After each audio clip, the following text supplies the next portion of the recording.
ગુજરાત રાજ્યની અંદર વરસાદને લઈને હવામાન નિષ્ણાંત આંબાલાલ પટેલની નવી આગાહી સામે આવી છે। ગુજરાતમાં થશે મેઘતાંડવ, વરસાદ કાઢશે ચોતરા, ચોમાસું બની ચૂક્યું છે ખતરનાક અને આવનારી 3 કલાકમાં અનેક જિલ્લામાં અતિ ભારે વરસાદ જોવા મળવાનો છે। ગુજરાતમાં ગાજવીજ સાથે ભારેથી અતિ ભારે વરસાદ થવાની સંભાવના આંબાલાલ પટેલ દ્વારા વ્યક્ત કરવામાં આવી રહી છે। જી હા દર્શક મિત્રો, ગુજરાતની અંદર વરસાદી માહોલ જામવાની શરૂઆત થઈ ચૂકી છે।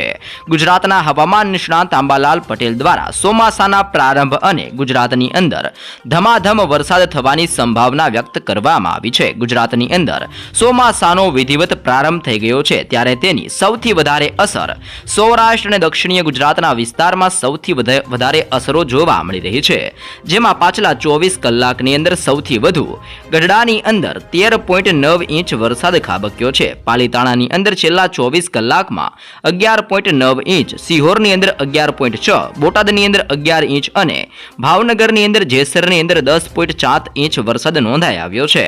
હવામાન નિષ્ણાત આંબાલાલ પટેલે વરસાદને લઈને ફરી એકવાર આગાહી કરી છે, જેમાં આંબાલાલ પટેલના જણાવ્યા મુજબ રાજ્યની અંદર હજી વરસાદ ભૂક્કા બોલાવશે, સાથે સાથે ગુજરાતની અંદર ભારે વરસાદની પણ મોટી શક્યતા દર્શાવવામાં આવી રહી છે।